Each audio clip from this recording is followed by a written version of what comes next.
स्वागत है आप सभी का स्मार्ट जीएस क्लासेस में। मध्यकालीन भारत के तहत आज हमने मुगल वंश को लिया है। तो मुगल साम्राज्य के शासकों की ओर आज हम रुख करते हैं। दिल्ली सल्तनत के बाद भारत में मुगल वंश स्थापित हुआ। इन लोगों ने सुल्तान के जगह बादशाह की उपाधि धारण की थी, जो आगे चलकर बादशाह के रूप में परिवर्तित हो गया था। मुगल वंश के शासकों के बारे में निम्नलिखित जानकारियाँ दी गई हैं। तो चलिए शुरू करते हैं। मुगल वंश के प्रथम शासक बाबर के होते हैं, जो 1526 से 30 ईस्वी तक बने रहते हैं। इनका वास्तविक नाम जहीरुद्दीन मोहम्मद बाबर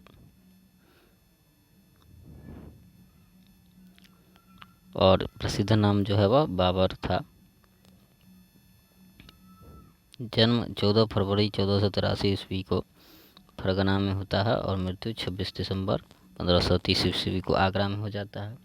इनके पिता का नाम उमर शेख मिर्जा एवं माता का नाम कुतलुग निगार खानम, जो यूनुस की पुत्री मानी जाती थी।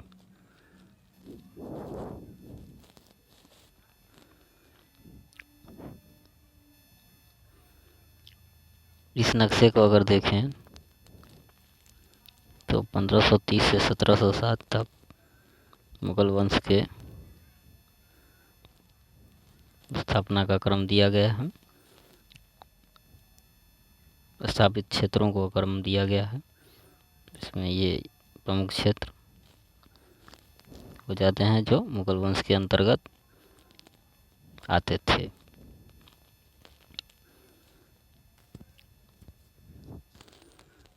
इस नक्शे में मुगल वंश के बारे में 1605 ईस्वी का जो क्षेत्र था वो दिखलाया गया है कि किस तरह विस्तारित था। और 1707 के बाद जब मुगल वंश सिकुड़कर एक छोटे से स्थिति में आ चुका था।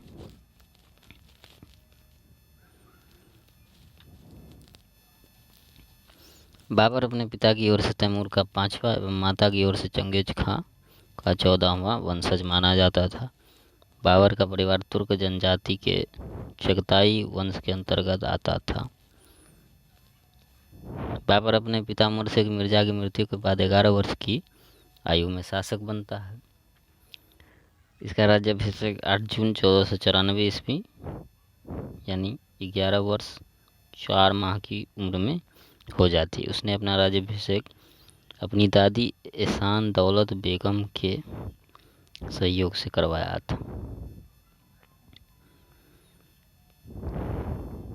बाबर ने फरगना के शासनकाल में 1501 में समरकंद पर अधिकार किया, जो मात्र 8 महीने तक ही उसके कब्जे में रहा। 1504 ईस्वी में काबुल विजय के उपरांत बाबर ने अपने पूर्वजों द्वारा धारण की गई उपाधि मिर्जा का त्याग कर एक नई उपाधि बादशाह धारण की थी।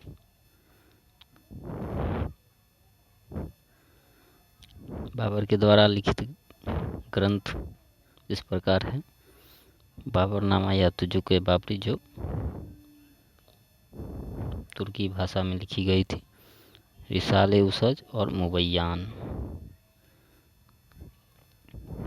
बाबर का भारत की तरफ रुख करने का कारण था ऑटोमन साम्राज्य के द्वारा सफावी शासकों की पराजय तथा उज़्बेकों द्वारा ट्रांसोक्सियाना क्षेत्रों पर अपना नियंत्रण करना, जिससे बाबर की सेना को मजबूरन भारत की तरफ रुख करना पड़ा।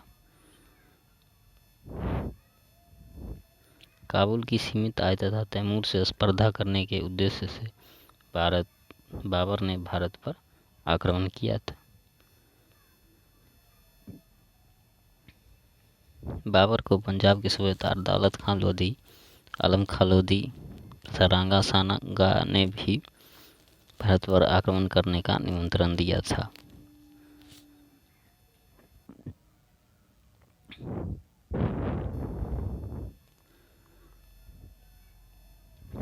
बाबर ने पानीपत के युद्ध से पूर्व भारत पर 4 आक्रमण किए थे, जिसमें प्रथम आक्रमण बाजौर एवं भेरा का आक्रमण, जो 1519 में किया गया था।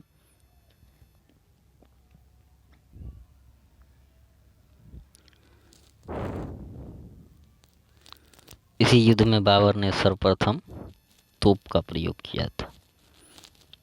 तोप का प्रयोग ये था जिसका जो कि इस 16वीं शताब्दी में प्रारंभ हुई थी।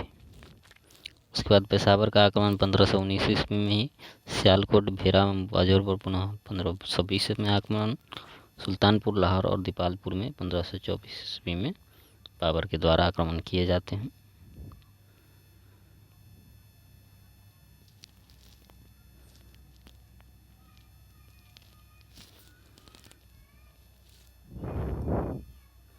पानीपत का प्रथम युद्ध 21 अप्रैल 1526 ईस्वी में हुआ था।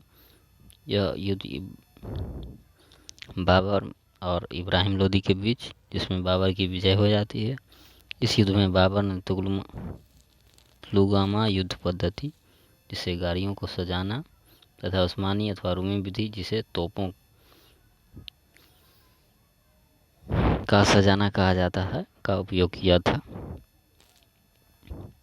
खानवा का युद्ध 1527 ईस्वी में बाबर के द्वारा, जिसमें बाबर एवं राणा संगा के मध्य युद्ध किया जाता है। मदीनी राय, महमूद लोदी, हसन खां मेवाती, आलम खां लोदी उसके मध्य उसके खिलाफ रहते हैं। बाबर ने इस युद्ध में सैनिकों का मनोबल बढ़ाने के लिए जिहाद शब्द का नारा दिया था। मुसलमानों पर लगने वाला कर तमगा को भी खत्म कर दिया था। युद्ध जीतने के बाद बाबर ने गाजी की उपाधि को धारण किया था।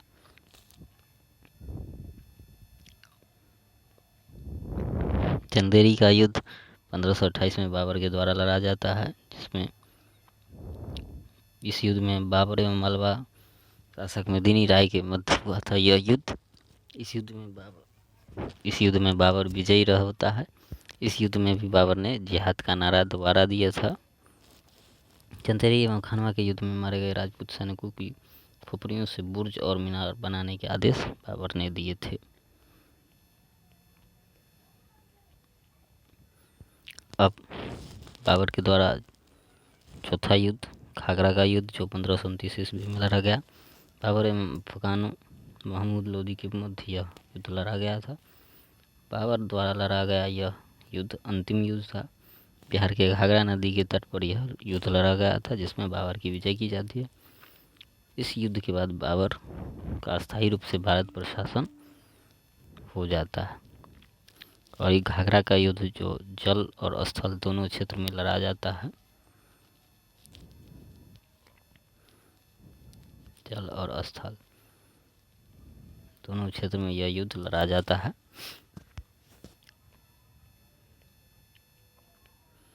बाबर के प्रमुख विजय इस प्रकार हैं। 1526 में इब्राहिम लोदी में बाबर के मध्य पानीपत का प्रथम युद्ध होता है। द्वितीय युद्ध 1527 में बाबर एवं राणा सांगा के मध्य होता है। चंदेरी का युद्ध 1528 में बाबर एवं मालवा शासक मदीनी राय के मध्य, और घाघरा का युद्ध 1529 ईस्वी में बाबर एवं महमूद लोदी के मध्य होता है। बाबर ने अपनी आत्मकथा बाबरनामा में केवल 5 मुस्लिम शासकों, बंगाल, दिल्ली, मालवा, गुजरात एवं बहमनी, ये मुस्लिम शासक थे, तथा 2 हिंदू शासकों, मेवाड़ एवं विजयनगर का उल्लेख किया था। इसी विजयनगर के राजा थे कृष्णदेव राय। इसी का उल्लेख बाबर ने अपनी आत्मकथा में किया था। बाबर बागों को लगाने का बड़ा शौकीन था। उसने आगरा में एक बाग लगाया था, जिसे नूरे अफगान यानी आधुनिक आराम बाग कहा जाता था। इसने सर्वप्रथम सुल्तान की परंपरा को तोड़कर अपने आप को बादशाह घोषित किया। इसे बारूद के सर्वप्रथम उपयोग का श्रेय दिया जाता है। इसने भारत में गंजीफा, इसे ताश का खेल, तथा इशकबाजी, जो कबूतरों का खेल होता है, उसकी शुरुआत की।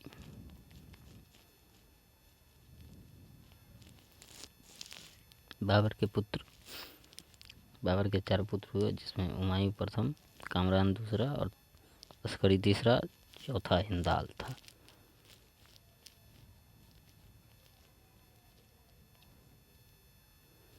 बाबर के प्रमुख मंत्री निजामुद्दीन अली खलीफा थे। फरिश्ता के अनुसार भाग्य की गेंद अथवा आकलन शतरंज के बादशाह की भांति हुआ। बाबर इधर उधर मारा फिरा जैसे समुद्र के किनारे कंकर धक्के खाते फिरते हैं। ये फरिश्ता इतिहासकार के कथन थे। बाबर की मृत्यु 26 दिसंबर 1530 को आगरा में हो जाती है। बाबर की मृत्यु आगरा में हुई तथा उसकी इच्छा अनुसार उसके शरीर को काबुल में जाकर एक बाग में दफनाया गया। उसकी कब्र पर कोई गुंबद या आकृति नहीं बनाई गई, और ऐसा इसलिए हुआ क्योंकि बाबर चाहता था कि उसे अफगानिस्तान में ही दफनाया जाए।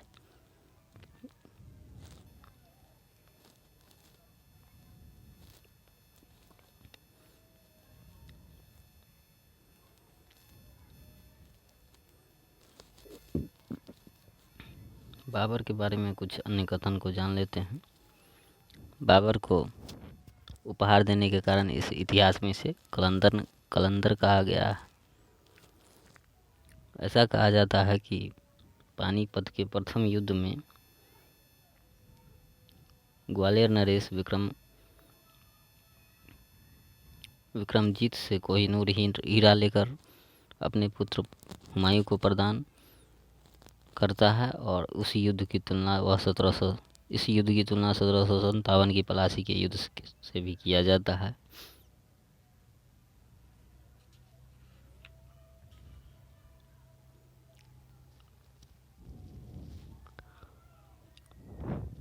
तुगलुमान नीति में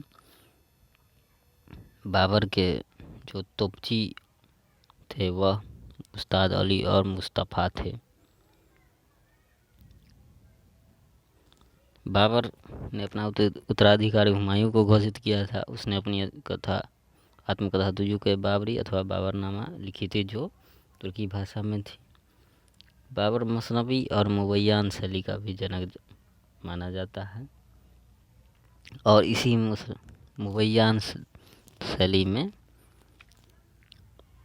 आगरा इसी मुबय्यान शैली में काबुली बाग का निर्माण जो है वह बाबर पानीपत में करवाता है। बाबर के दरबार में ईरान के प्रसिद्ध चित्रकार बेहजाद रहते थे, जिनको पूर्वकारा फेल कहा गया। पूर्वकारा फेल बेहजाद को कहा गया, जो एक चित्रकार थे। बाबर ने पानीपत में काबुली बाग, रुहेलखंड में जामा मस्जिद और आगरा में आरामबाग का भी निर्माण कराया था। बाबर मदिरा और उद्यान का सबसे बड़ा शौकीन था। बाबर के सेनापति मियाँ मीर बाकी ने 1529 में अयोध्या में बाबरी मस्जिद का निर्माण करवाया था। बाबर के सेनापति मियाँ मीर बाकी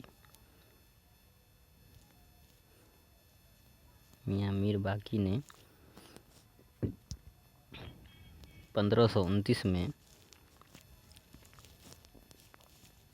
मियाँ मीर बाकी ने 1529 में अयोध्या में बाबरी मस्जिद का निर्माण करवाया था। बाबर को जीवनी लेखकों का राजकुमार भी कहा जाता है। बाबर को जीवनी लेखकों का राजकुमार भी कहा जाता है। तो ये थे बाबर से संबंधित कुछ अन्य तथ्य। जीवनी लेखकों का राजकुमार भी बाबर को ही कहा जाता है।